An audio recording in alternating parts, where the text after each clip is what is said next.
Good afternoon, everyone, and thank you for joining us. My name is Molly Alawade, and I'm the Director of Education here at the American Kidney Fund.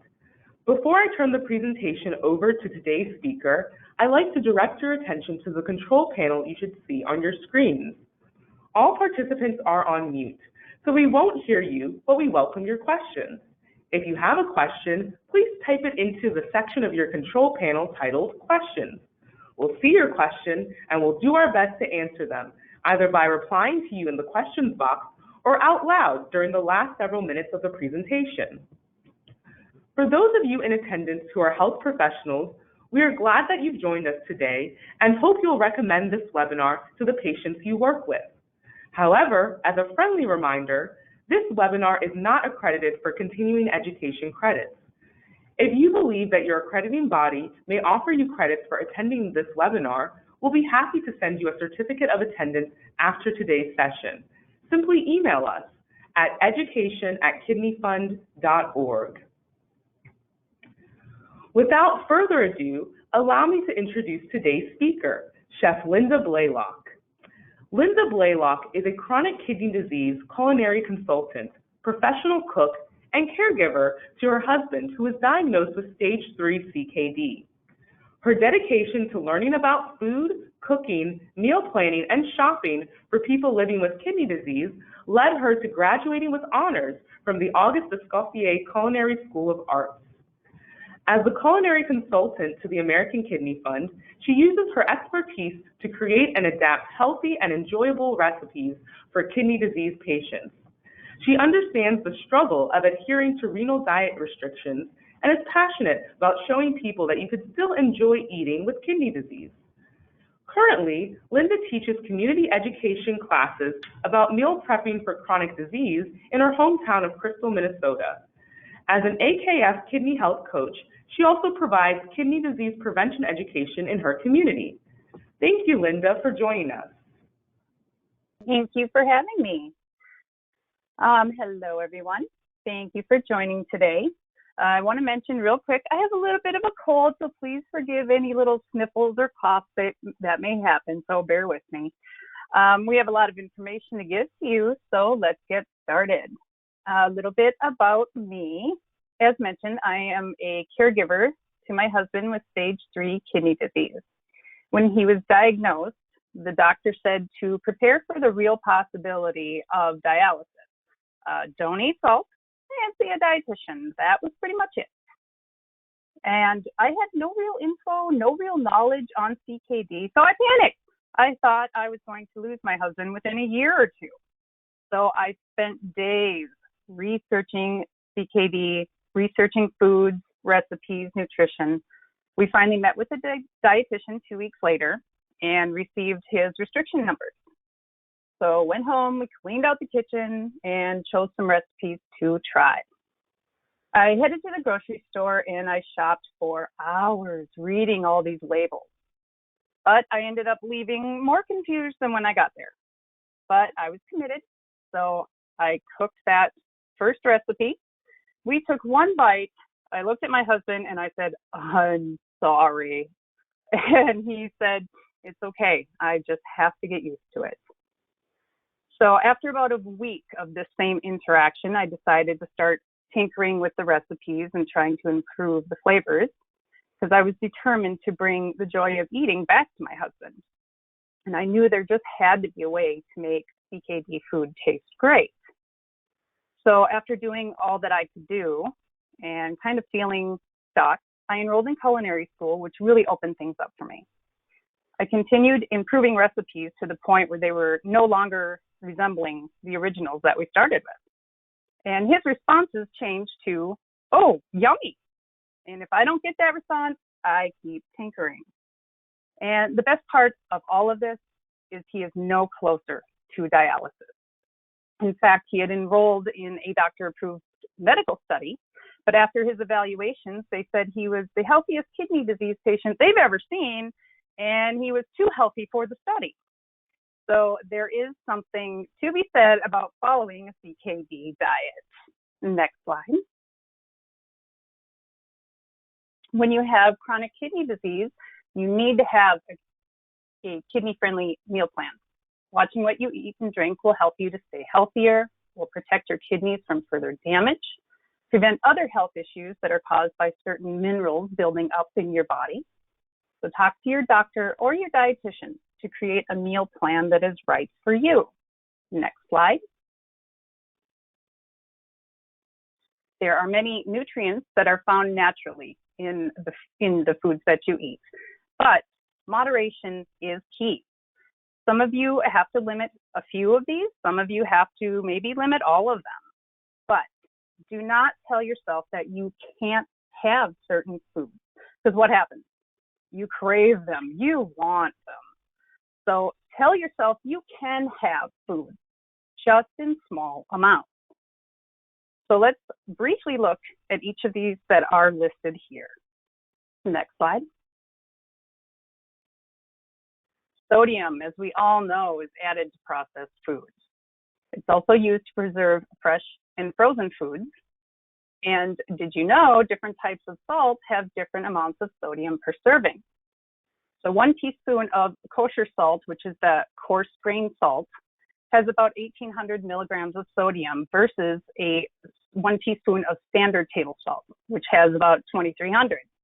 So if you're putting that teaspoon of kosher salt into your dish, you're adding 1,800 milligrams. And if, say, the dish serves 5 people, well, you have now saved over 100 milligrams of sodium per serving. That 525 milligram difference is really huge. So as always, limit the use of sodium salts when cooking and with eating. Next slide. Potassium. It is the most used salt substitute in low sodium foods and the most used preservative. Always check your ingredients on the packaged food. And choose fruits and vegetables that are low in potassium. Fresh, canned, or frozen. Which one do you pick? There is a difference. The canned foods are usually lowest because you think about them, they're soaking in that liquid. So the potassium is basically being leached out and it goes into that water, which is then drained away. Fresh and frozen, they're pretty even. So fresh can sometimes be a little bit better because, again, when you think of them thawing, they're kind of draining that liquid that's containing the potassium. However, don't sacrifice freshness and flavor. Reserve the canned foods for incorporating into dishes. Nobody wants to sit down and eat a can of fruit. That's not usually very appetizing. And also a note that dried fruits and vegetables, try to avoid using them. If you're going to limit them to very small amounts, as they are very concentrated with that potassium. One way to reduce the potassium is to dialyze your potatoes and root vegetables. And what that means is to chop them up into small pieces, put them into a large pot of water, boil them for about 5 minutes, then drain, rinse, and boil them again for another 5 minutes. This is going to significantly reduce potassium, or you can soak them overnight in warm water. And watch for potassium and phosphorus in grains and legumes. Next slide. Next slide. Plant-based sources of phosphorus are best. They are half absorbed by the body. We got some feedback there, huh? Dairy and meat are fully absorbed by the body. Therefore, we reduce the portions of those. So to feel more satisfied, shred or grate your cheeses or dice your meat for better distribution throughout the dish. It's one question out of how many? Is that me that's getting the feedback? Sorry. So again, for distribution throughout the dish, when you think about eating, if you're going to be getting a bite of meat or that cheese each time, you're going to feel more satisfied, like you're not limiting yourself. Look for ingredients with phosphorus and those big unpronounceable words on the label. And aside from phosphorus, be mindful of the potassium and protein that are in the grains, beans, and legumes as well. Next slide. Types of protein. We have complete protein, which contains all 9 amino acids. This is meat, poultry, fish, eggs, dairy, basically anything that's going to come from an animal. Your incomplete proteins are missing 1 or more amino acids, so your nuts, grains, rice, beans, and legumes. However, complementary is 2 or more incomplete proteins, but when you combine them together, will make a complete protein. Nuts, grains, rice, beans, and legumes, and that's probably why you see beans and rice together quite often. Next slide.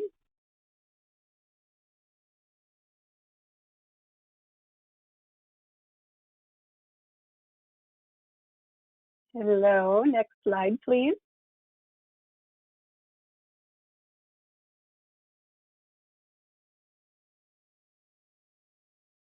Thank you. So for proteins, the general rule is a 3 to 4 ounce portion if you're not on dialysis. If you're on dialysis, you'll need a little bit more. Reducing meat portions. So as I mentioned, instead of looking at this tiny little chunk of meat that's on your plate, it's not very satisfying, dicing that up for better distribution so you can feel more satisfied. You're not going to feel like you're limiting yourself. Grains and legumes contain protein, potassium, and phosphorus, so be mindful of the amounts you're adding to your dish, especially if you're combining it with other proteins. So like say in a chili, if you have your meat and your beans together. Vegetables do contain some protein, but they have more potassium. So you can bulk up a meal by adding low potassium vegetables. Next slide. I'm going to touch briefly on fluids for those who do need to restrict it. Chilling or freezing your fresh fruit. You can freeze juice in ice cube trays. Most importantly, you need to track all of your fluids, which actually include foods such as ice cream and gelatin and soup or other liquid-based foods. Next slide, please. Excuse me. So carbohydrates. You've probably heard about a lot of these, but we'll just touch on them again real quick. Simple carbs, sugars, fruits, and vegetables. If it ends in OSE or OS, it's a sugar. Complex carbs are those whole grains and starches. The whole grains contain that fibrous outer shell. And soluble fiber is the kind that absorbs water, kind of forms a gel, where insoluble absorbs less water and it forms the bulk in the intestines. Next slide. The recommended fiber intake is listed here. Men should get 30 or more grams, while women should get about 21 or more. And talk to your doctor about what's right for you. Consider the amount of carbohydrates you have in your recipe, and if you need to, reduce the amounts that you're using. Next slide. Substitute no or low starch, spiralized or rice vegetables. You can substitute a quarter of the flour in your recipe with a lower phosphorus nut flour, because again, that's coming from a plant-based source, so we're only absorbing half the phosphorus from that. Make sandwiches with 1 slice of bread, or use low-carb bread or wraps. There's a lot of new products always coming out. Use slider-sized hamburger buns, mini croissants, taco or street taco sized tortillas. Limit your carbs, if you're using it as a side, to 1/4 or half a cup serving sizes. Choose sugar-free or low-carb versions of products, but always check the ingredient and food labels on these. Potassium, phosphorus, and sodium are very common in low-carb products. So choose products that have lower sodium and have potassium and or phosphorus listed at the end of the ingredients list. Next slide. Sugar alternatives. I think this is one of the most confusing for most people. There are so many out there and you're just never sure which one, and nobody wants to buy a really big bag to, try a teaspoon and find out they don't like it. So this is kind of a difficult area. I've tried to give you some information and help simplify this a little bit for you. You can print this out, download it and print it out. at the end when the webinar is posted and use this as a reference. I do want to make note of two here. Stevia is very common, and I know you've probably heard of it. Avoid raw stevia because it can affect the kidneys. If you see on the list that it's made from stevia leaf extract, avoid it.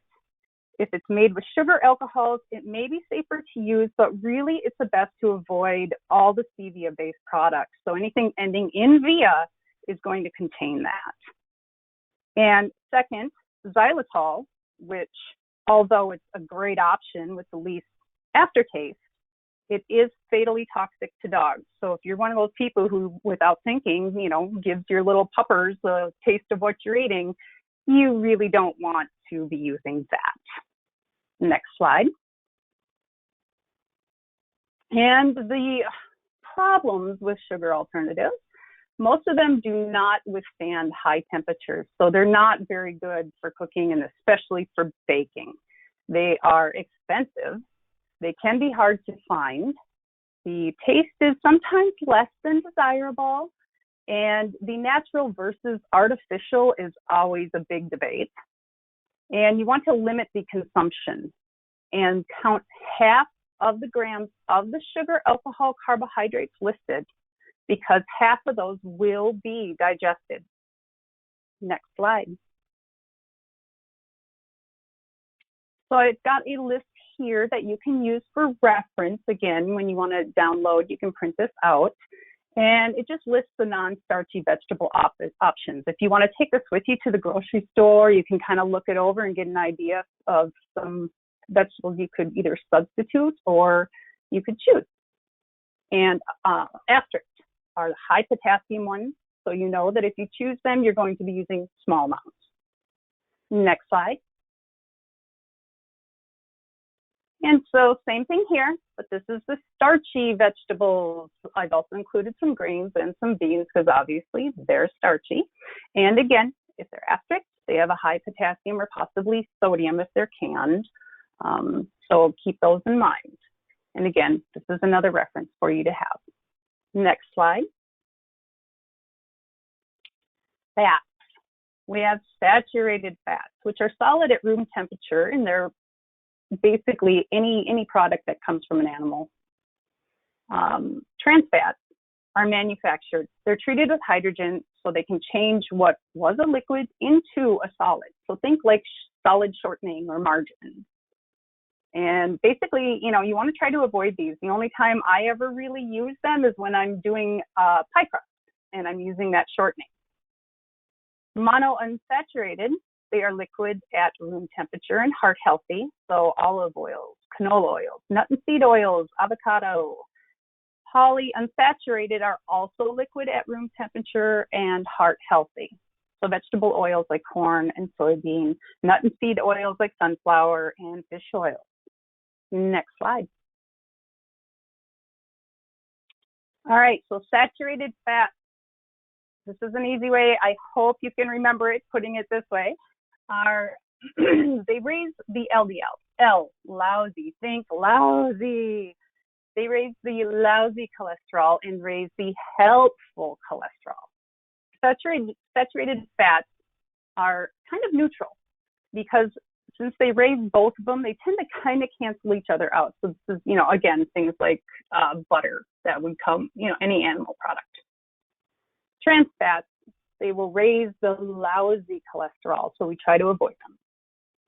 Unsaturated, which were the poly and mono that we had mentioned before, they raise the healthy cholesterol, so they are the heart healthy ones.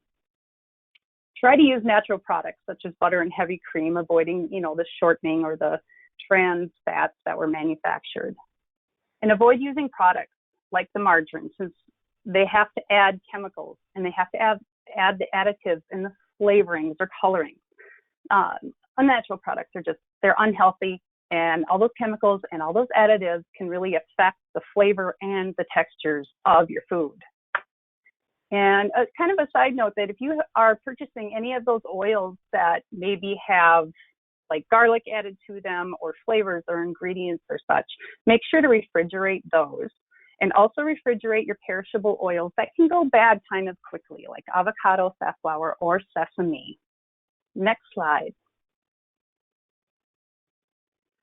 So when you're frying foods, the fat that you use must tolerate high heat, which is basically what we call a high smoke point, which is 400 degrees or higher. If it's below that, it's going to burn and can turn rancid.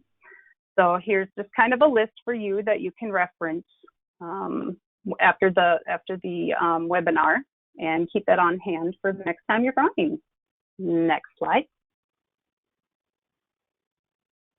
Also, when you're frying, you want to think about the kind of oil, if it's going to be adding flavor to your dish or not. You think about, like, if we're going to be making an Asian dish, we want to throw that sesame oil in there, really bring some flavor to it.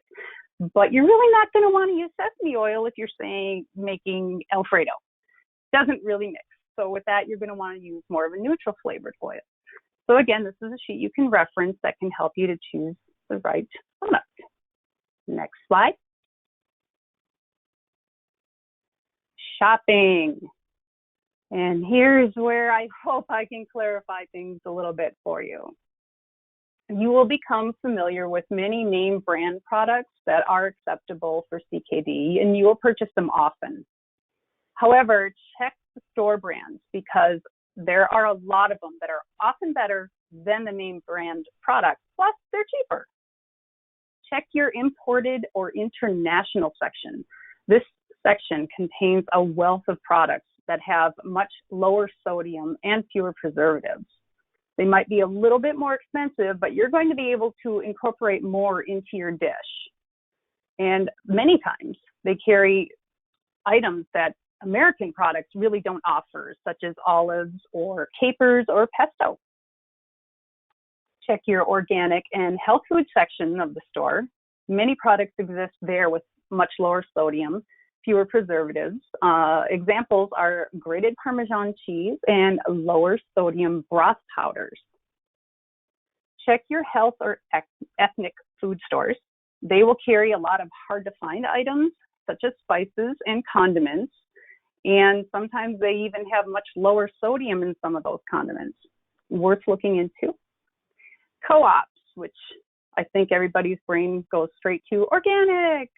But they also have many items that are lower sodium, they're natural, and have fewer preservatives. And last but not least, check online, because some things you just can't find at your local grocery. Next slide. Reading food labels. We want to avoid anything that's high in sodium. And if they have potassium and phosphate listed midway or higher in the list of ingredients, we want to avoid those too.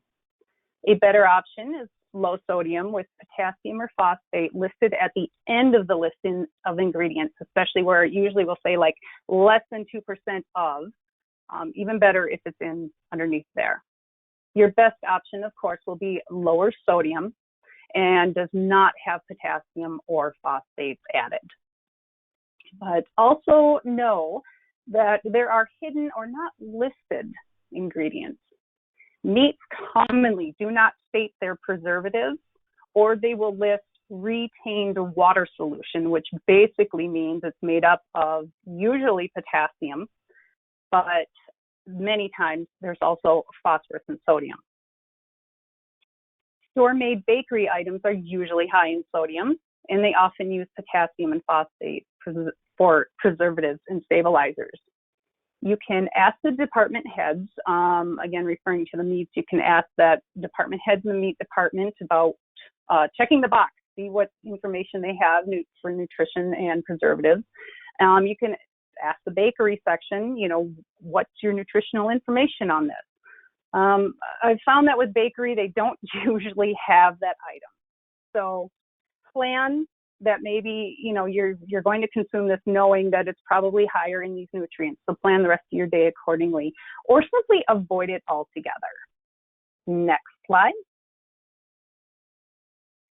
So when you're reading a label and you're just kind of not sure, you can kind of maybe not right there in the store unless you have a calculator, but you can use this to help you calculate out the nutrient intake. So let's say a tablespoon of lower sodium soy sauce has 575 milligrams of sodium. Your recipe is calling for 2 tablespoons. So you want to times the 575 by 2, which means you are putting 1,150 milligrams of sodium into that dish.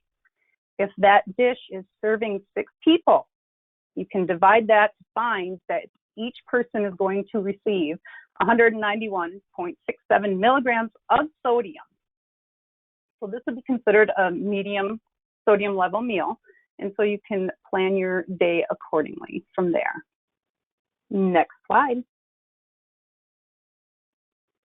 All right, this is where you have to become a detective. Put on cap. So when you're starting out, it's a really good idea to carry reference lists of high and low nutrient foods. Believe me, I did this for about 6 months. So you can go to Kidney Fund and you can download a whole bunch of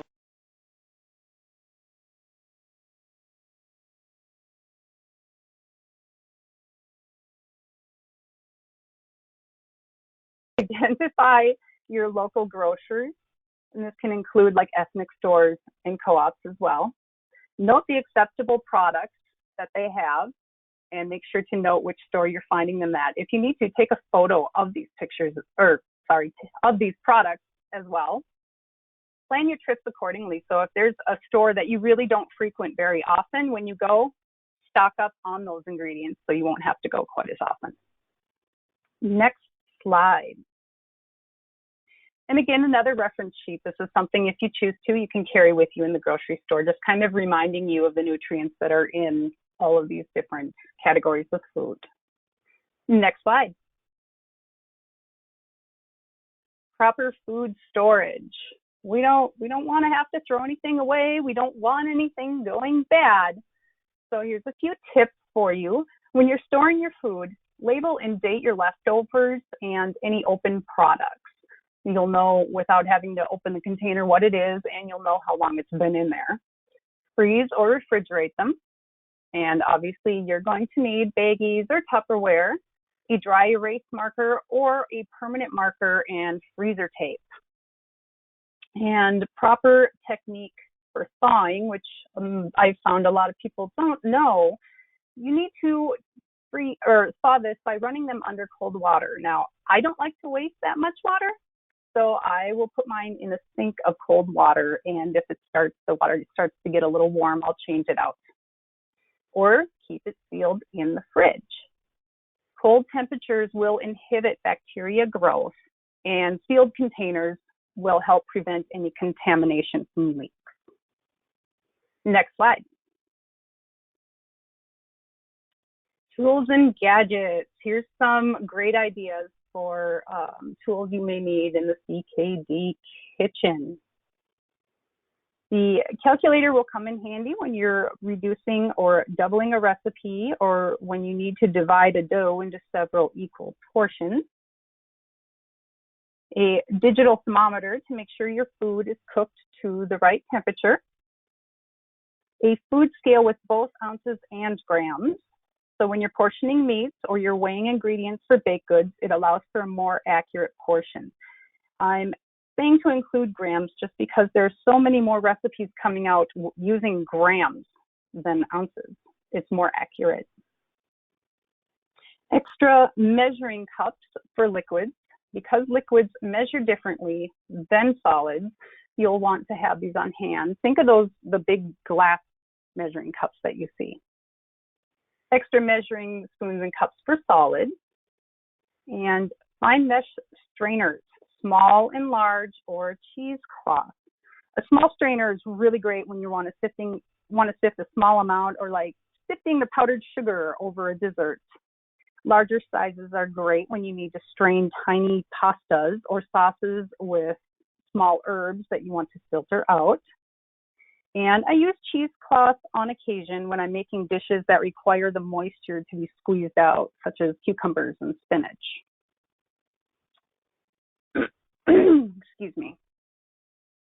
A food processor is a great idea to have a small and a large one, but it's not necessary. Many dishes will require processing small amounts, and you kind of don't want to drag out the big one just to do that. Excuse me. A fruit zester and citrus juicer. You've probably seen them used on cooking shows, that almost like foot-long handheld zester. And there are two types of citrus juicers. There's the smaller ones that are better for limes and lemons, where you just put it in there and you give it a good squeeze. And then for the bigger fruits like oranges, you have the one with the raised center that you push the fruit down onto. And the Frywall splatter guard that's pictured here, I really wanted to mention that because for me it was kind of a lifesaver. If you detest the splatters of grease raining all over everything while you're frying, this will help. The trickiest part is finding the size that's right for your pan. So start midway up the inside of the pan and measure across to the other. That should help you get the right size. Believe me, I ended up with all three because I couldn't get it right, but that's okay. That's where I have you measure is exactly where it's going to sit in your pan as you are frying. An Instapot or slow cooker. If you get a slightly more expensive Instapot, it has a setting to double as a slow cooker. I think the Instapot is really great for those nights where you've forgotten to take the meat from the freezer. If so, just simply add 10 extra minutes to your time. And these are really great as well for producing very tender meats. Non-stick pans, they are perfect for delicate items such as eggs and pancakes or crepes, but beyond this, there really isn't a need for them. But if it's your preference, then that's great too. A spice or coffee grinder is always helpful if you have the spices that are whole and you maybe toast them and then want to grind them up. And of course, small saucepans. You don't want to be dragging out your big saucepan just to make a tiny portion of sauce. Next slide. Seasoning. So when do you add these seasonings? Dried spices and herbs actually need heat, fat, or liquid, and time in order to develop their flavors and release them. The fresh, delicate herbs you want to add at the very end, and fresh, robust herbs you want to add early. So for robust, look for the ones, anything with a woody stem can usually be tossed in there early. And acid is the new salt. Acid, like lemon juice and vinegars, will actually trick your tongue into believing you're having salt. So throw a few tablespoons in right at the end of the dish before you serve, or serve it with little wedges that you can squeeze over the top. This is a good way to get around having to use salt. Fresh versus dried spices and herbs. So if you have a recipe and either you're out or you just want to use fresh instead of dried, use 3 times the amount. But if you don't have the fresh, which is quite common, this happens, and you want to use dried, use only 1/3 of the amount. So a teaspoon of dried or 3/4 teaspoon ground equals 1 tablespoon of fresh. And the good idea is to take the seasonings and rub them into the meat or add them with the liquid ingredients. They become more thoroughly distributed throughout your dish, and the meat and liquid will take on those flavors as well. And again, as mentioned, switch to the coarse grain salt, except for when you're baking. Honestly, when I'm baking, I never use more than 1/8 of a teaspoon of salt. Next slide. And here's another reference sheet that you can download and refer to when needed. Next slide. Meal planning. A lot of benefits, of course, to meal planning. It's going to help you succeed. It's going to reduce your trips to the grocers. It's going to reduce food waste, help you stick to your list.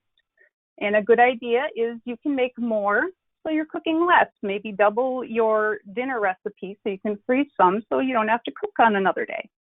And of course, it's budget friendly. If you're really organized, you can coordinate the meals you're choosing with the sales that are happening at the local grocers. A few handy tools for meal planning. A dry erase marker. These are constantly utilized in my kitchen.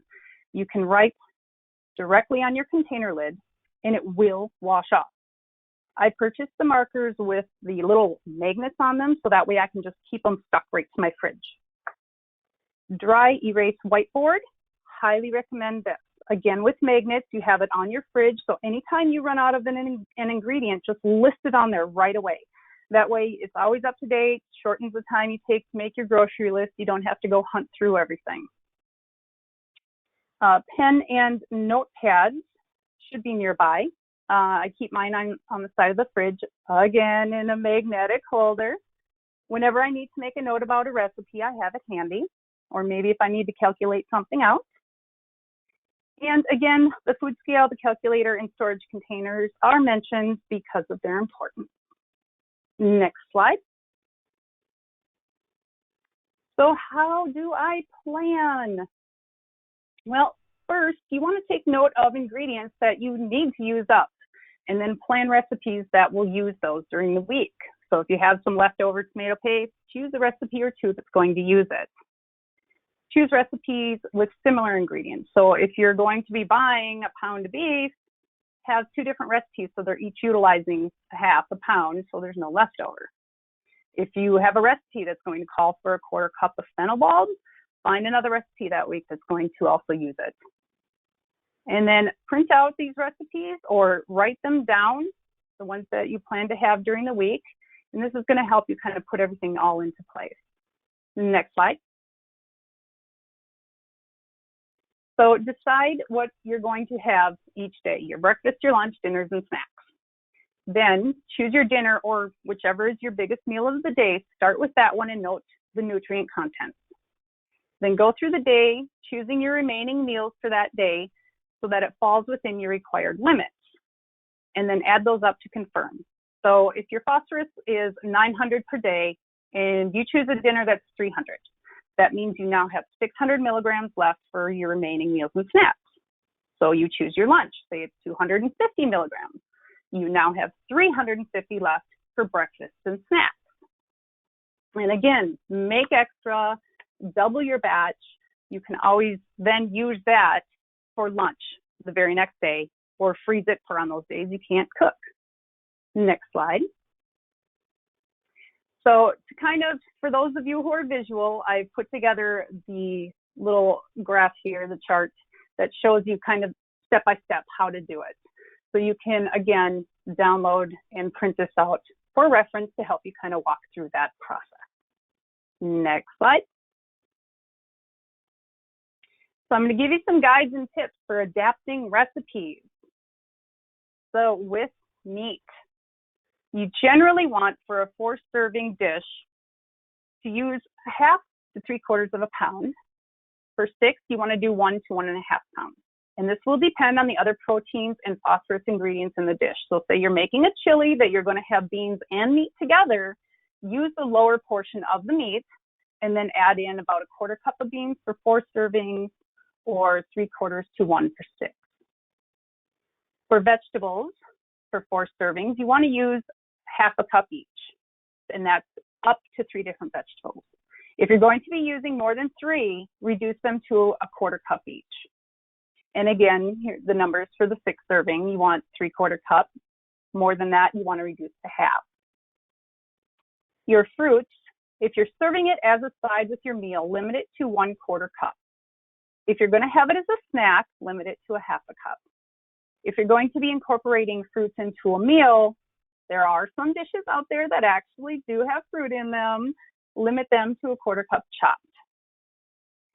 And for dairy, you can lower the phosphorus by using heavy cream or 50/50 and mix that with water instead of using milk. So for example, take 3/4 cups of water and mix that with 1/4 cup of heavy cream or 50/50 to replace that 1 cup of milk.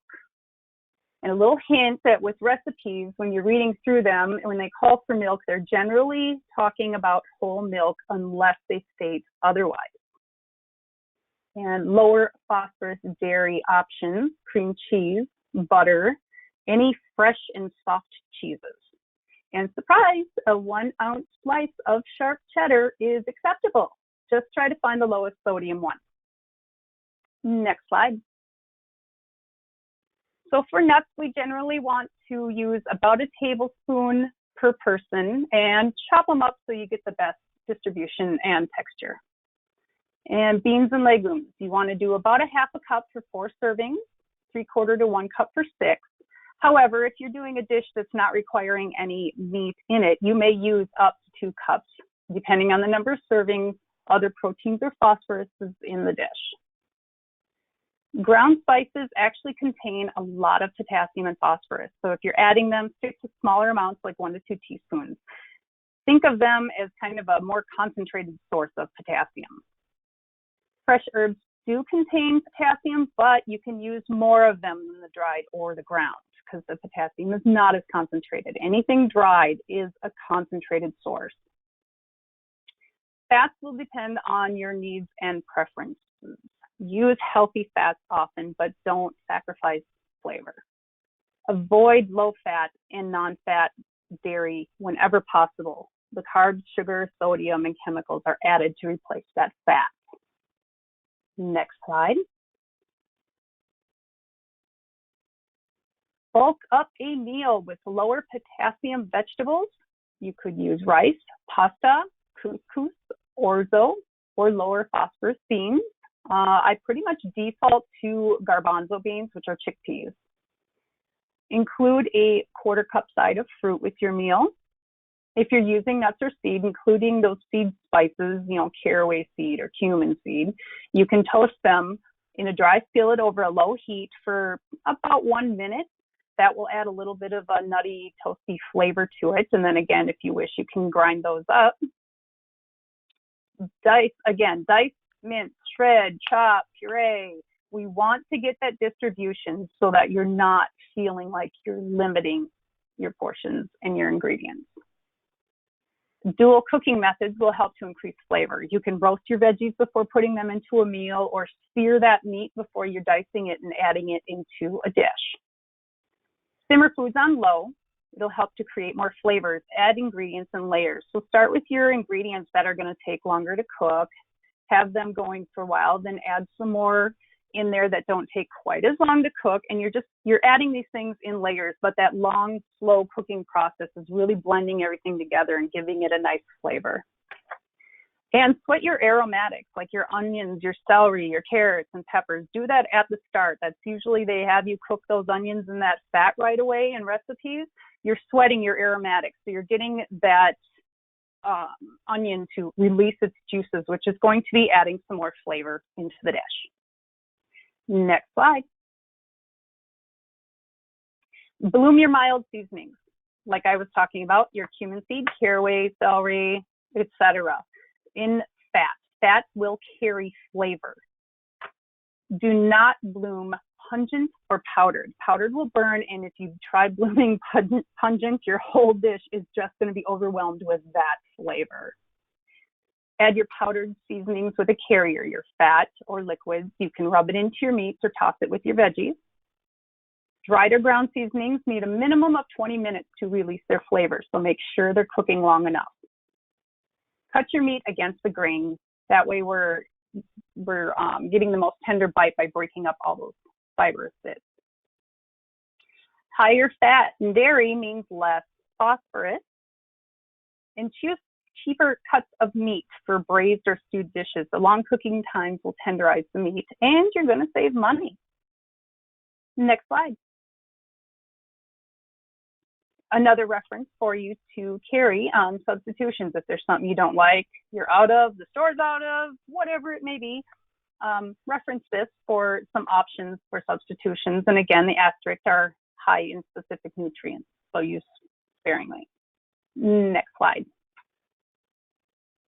On the go or dining out, for restaurants. You can call ahead, you can research locations before going, do an online search, type in the restaurant name and nutrition info, and you should be able to find it if it's available. Keep a list of acceptable menu options for each restaurant with you. Higher-end restaurants are much more accommodating. Call ahead, let them know when you'll be there and how they can accommodate you. And don't be afraid to have a splurge day once in a while.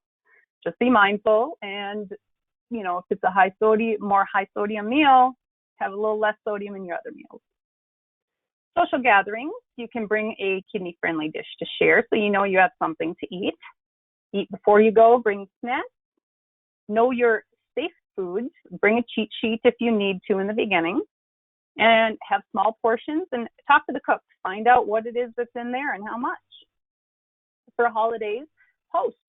That way you can control what's on the menu. And put those, salt shakers out there for the rest of them who don't have that adapted palate yet. And if you're a guest, prepare a meal at home and bring it with you. Next slide. Quick meals are on the go, so you don't have quite enough time to be cooking. So throw some quick meals together. There's canned chicken and tuna available, and you can make a quick egg salad sandwich, chicken tuna salad sandwich, whichever one. Fried egg sandwiches are real quick. Maybe some French toast, any leftovers that you have in the freezer, some soup, oatmeal, or veggie couscous. Fast food, there's a few options that we've actually found, and believe me, there's not a lot out there unless you're going, like I said, to the high-end restaurants. Perkins has a build a breakfast option where you can choose a side of fruit, white bread, and you can ask for no salt being put on the food. Subway has a 6-inch oven roasted chicken or rotisserie chicken on the Italian white.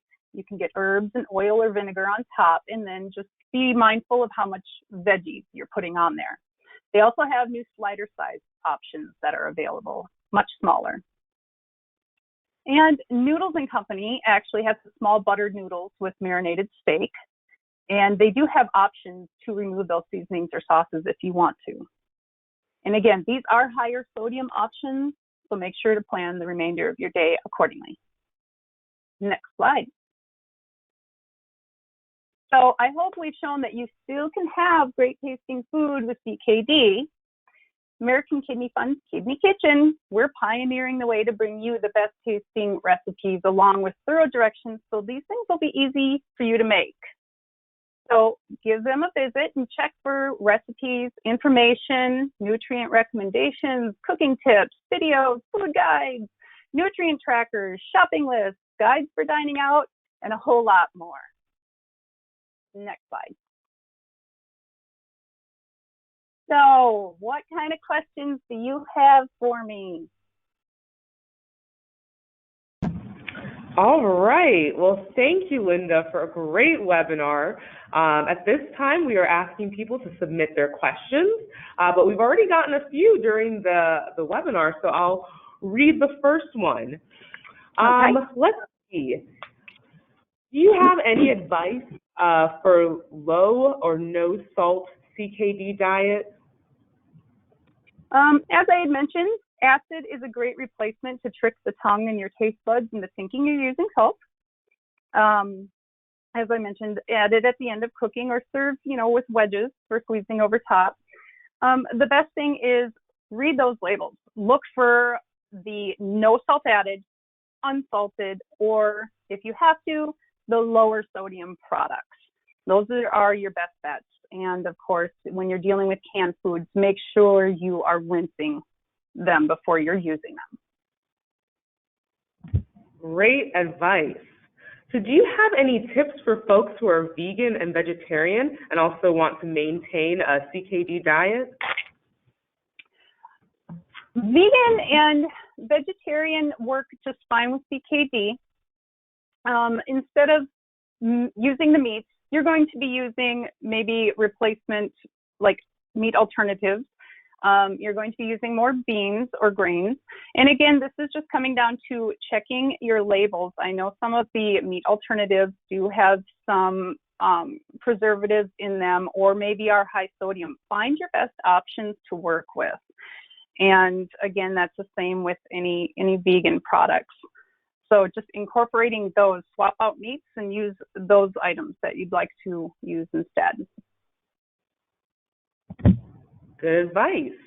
Someone else asked, a couple people asked actually, for some tips on shopping and cooking on a tight budget.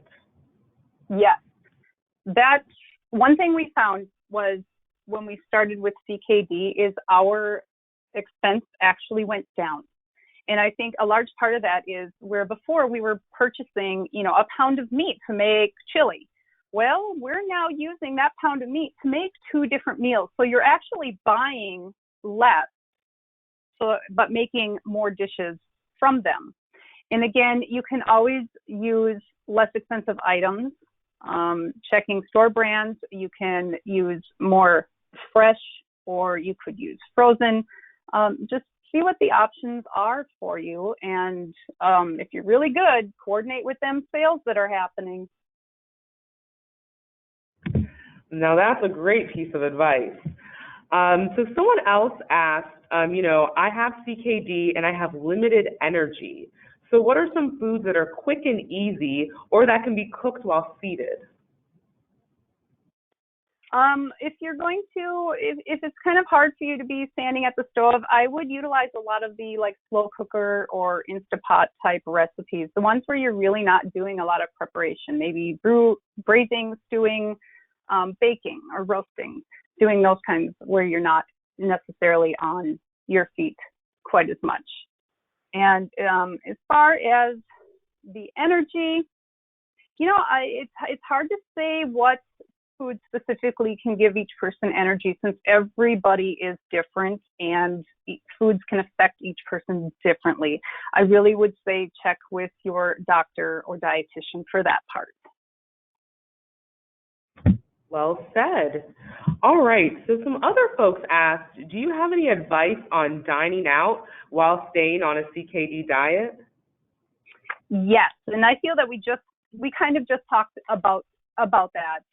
It's really the best thing you can do is, what I will do is I will start by looking for that nutrition information on the place that we are going, sift through and find what your best options are. Some places there really aren't any. Choose a new location. But like I said, many higher end restaurants are going to be much more accommodating. They're working with fresher ingredients. They're not getting that big case of pre-seasoned, ground beef or beef patties. So you might be paying a little more, but it'll be worth it. So, calling ahead of time and asking what they can do to accommodate you. That's great. So some other folks have asked about unhealthy cravings. I know a lot of folks have a sweet tooth. I certainly do. So what are some CKD-friendly sweets that folks can have? I would say, check some of the recipes that are available on KidneyKitchen. And again, by unhealthy, I'm guessing you're meaning maybe chips and chocolate and cookies. Again, check for recipes, because there are plenty of them out there that you can use. Excuse me. One of the things that was kind of difficult at first is bananas. Obviously, you're told you're not supposed to have bananas. So what we would do is create a dish and sneak that ingredient in there, basically. So I would take a graham cracker crust, use the cook and serve banana cream pudding, and I would put that in there, then slice the banana very thin and put a layer on top with a little bit of whipped cream. And so when you have that slice, you're getting your banana, but you're having that treat, and it's not in a large amount with the potassium.